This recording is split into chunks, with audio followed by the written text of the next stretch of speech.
We are going to talk about performance, and we are talking about it in the context of chapter 1 for our management principles textbook for HRB 101. My name is Jessica, and we're going to cover individual level performance as well as team level performance just briefly, just a handful of slides. So welcome. When we talk about performance at the individual level in organizations, we are talking about employee performance.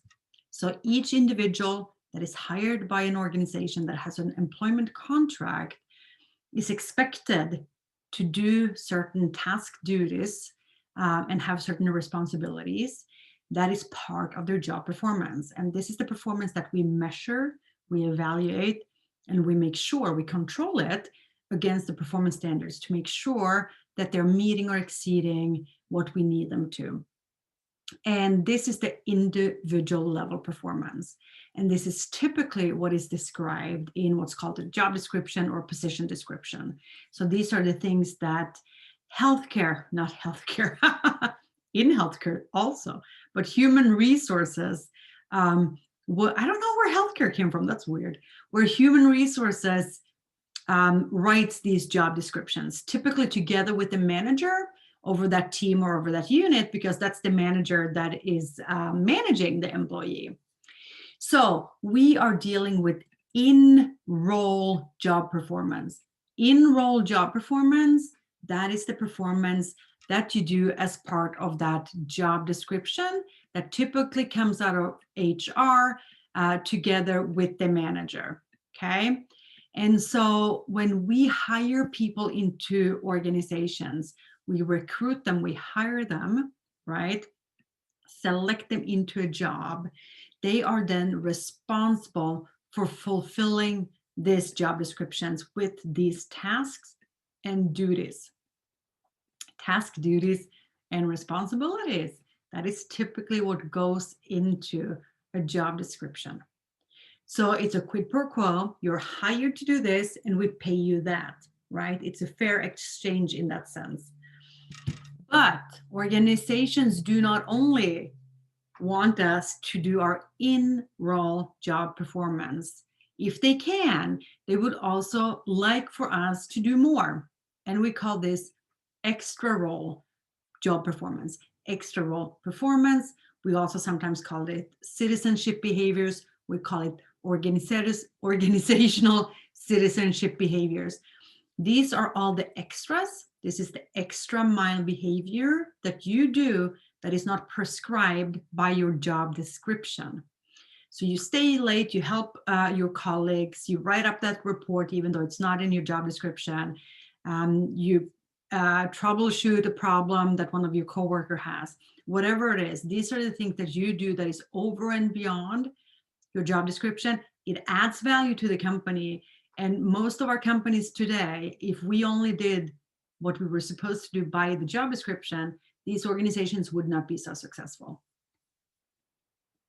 So these individual level performance OCBs, these are now, this slide now talks about the different types of extra role behaviors or organizational citizenship behaviors. So these are the extra, right? These are over and beyond your individual level. So for instance, altruism, acting voluntarily to help others. Those were some of the examples I just gave on the prior slide. Interpersonal, assisting coworkers when they need the help. Courtesy, facilitating problem prevention with kind gestures and words, making sure that we are courteous, respectful, treat others with dignity.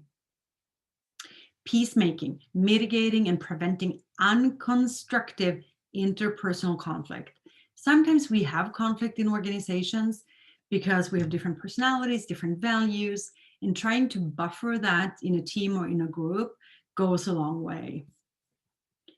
Cheerleading, having a good attitude, encouraging those we work with, affirming them, letting them know that they're doing a good job.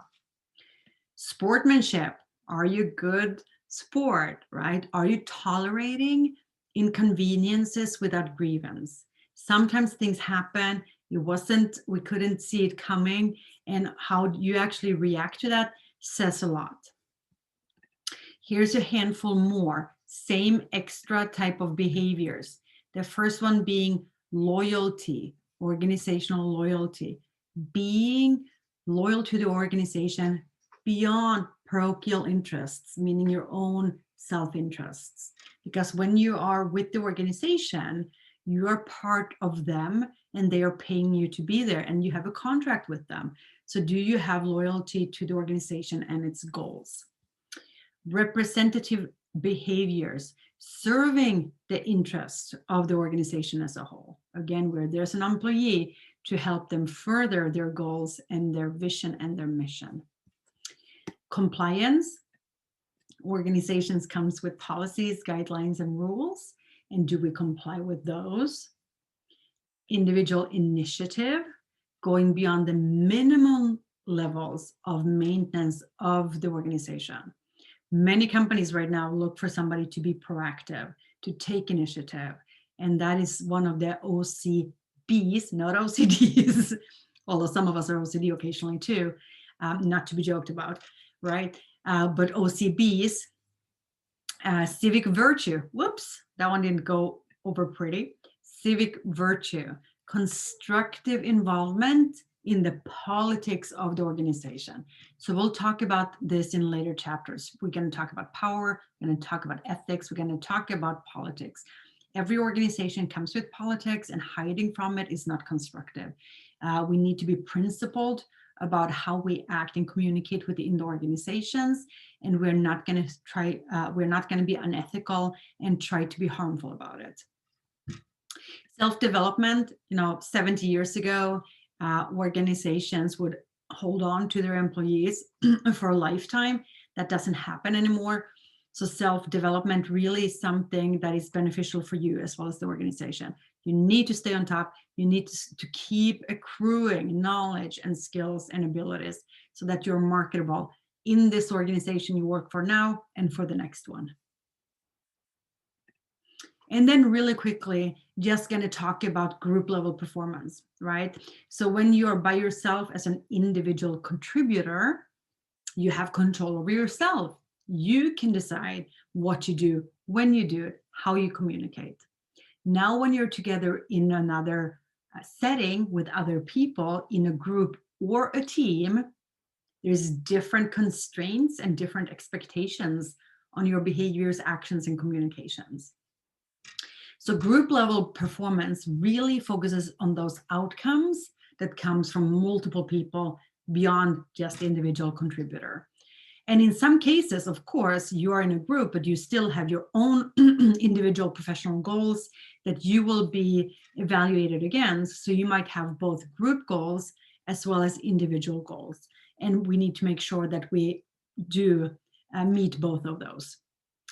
We do actually distinguish between a team and a group. So the difference between these two is typically that a group is just a collection of people and we get together to share information or just to have lunch or just to chit chat or, to work on something. The team, on the other hand, is very specific. So a team is going to be a small number of people, and typically 5 to 7 is a good number of people, we know from research. So a small group of people that has complementary skills. So we have put together this team because of what they bring to the table. And they also have goals that they have agreed upon. So for a team, we have a goal that we are shooting towards. That is not necessarily true for a group. They might not have a goal that they're working towards. And so we have this goal here and we are all accountable for it. That is the difference. So the goals should be for each individual on the team. We participate in that goal and we are rewarded both based on our individual performance on the team, but also on the team performance, because we don't want people slacking off.